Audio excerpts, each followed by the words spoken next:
Chapter 52 Doors and Corners. Trig hugged his drop pod so tightly that he could feel the electric current surging through the electromagnet holding him in place. The Eventide volunteer vanished from his view very quickly, and Trig was suddenly immersed in the blackness of space. He looked around, trying to spot the cloud of cargo containers that would conceal the boarding party, but in the infinite blackness of space, there was nothing to see. The cargo units were small, varying in size, but none bigger than a house or smaller than a car. Commander Mikab's voice sounded over the radio. "Hold fast, boys! Distance to target, 30,000 kilometers. Relative speed to target is being calculated. Stand by for retrograde burn data." At that moment, Caldorix opened fire. Trig's field of vision suddenly filled with flashes and sparks. Caldorix had finally noticed the approaching cloud of canisters and was shooting with every weapon available. Even the port side railgun was taking potshots.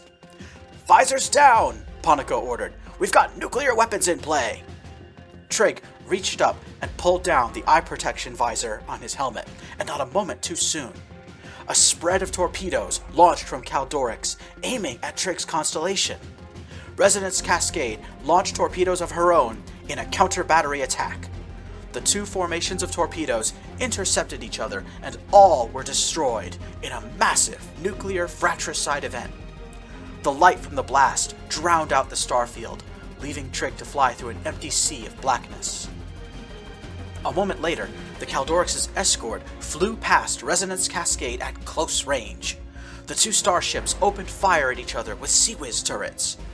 Trig could see the Sutherian vessel being raked with streams of armor-penetrating rounds, while her opponent met the same fate. The destroyer tumbled off into space, while Cascade turned and relit her engine. A volley of mass driver rounds sailed through Trig's constellation, smashing several canisters and sending debris in all directions. "Attention! I am transmitting retrograde burn data to you now," Commander Mikab reported. "Light your thrusters now! Now! Now!"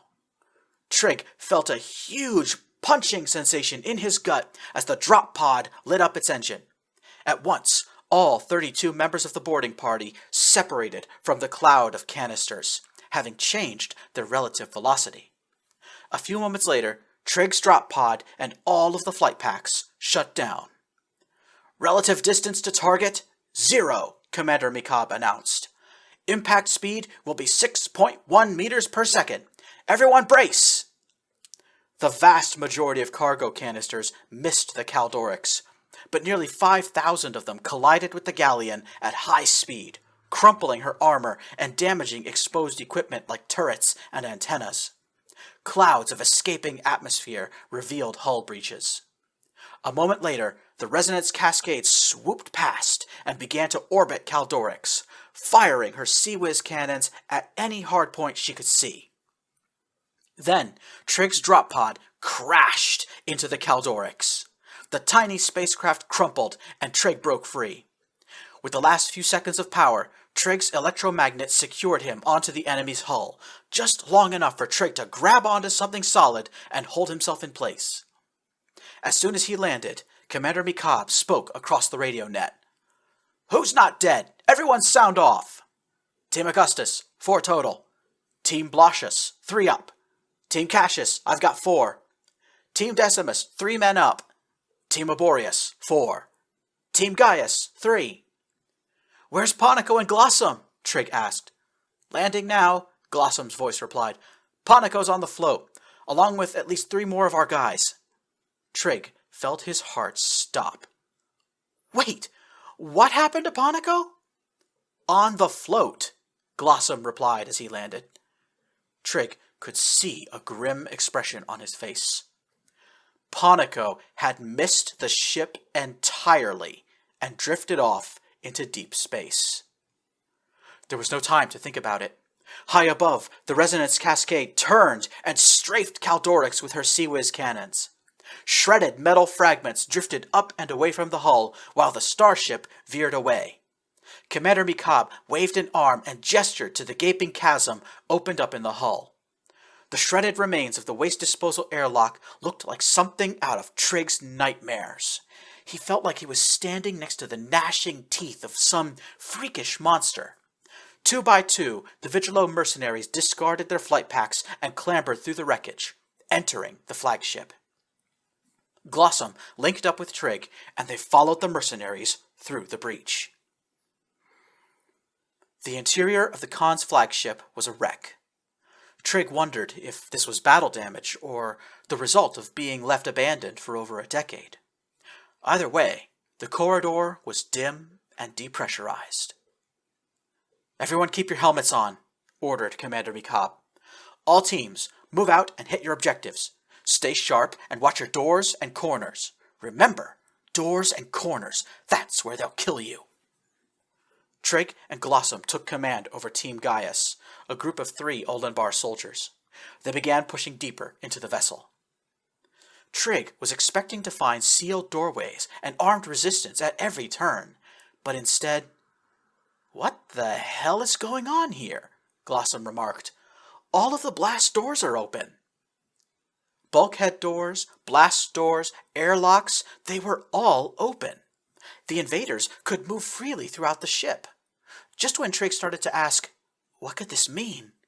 A single Nagyari man, wearing a spacesuit and armed with a blaster pistol, came stumbling around a corner.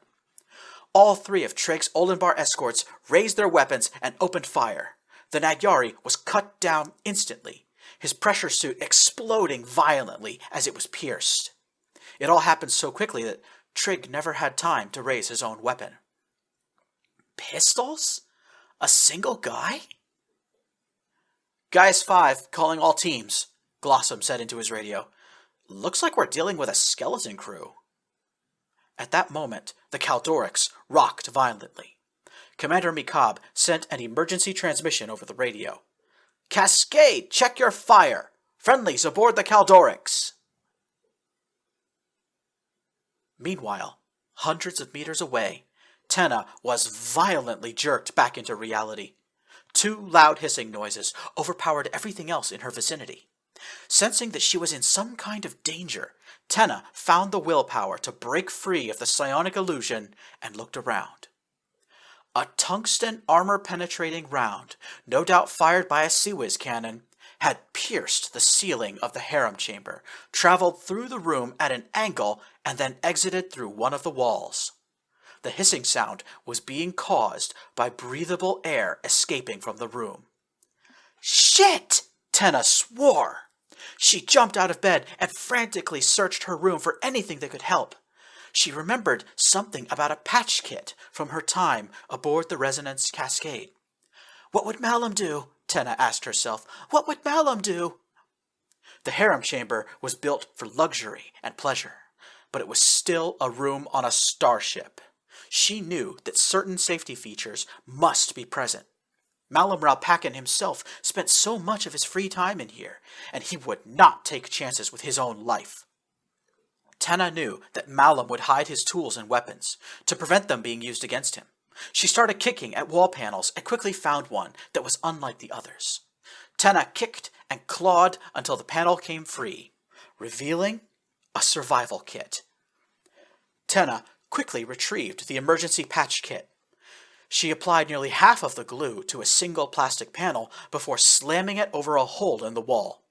Then she climbed atop her bed to seal the other hole. Now that there was silence again, Tenna strained her ears, trying to figure out what was going on.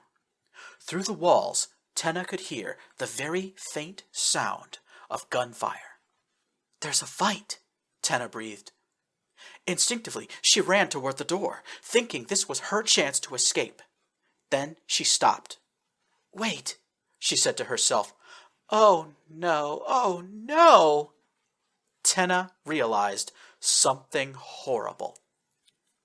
Before she sealed the 2 air breaches, air had been escaping out both holes in the room, which meant Tenna's bedchamber was potentially surrounded by vacuum. She was trapped. Tenna screamed in frustration, then ran back to the survival kit on the wall. There was space in the cavity for a pressure suit, but it was gone. Tenna screamed again, kicked the bed, and began to cry. It had already crossed her mind that the sounds of violence could be someone trying to rescue her, and now she had no way of getting out of this room. She would have no choice but to wait.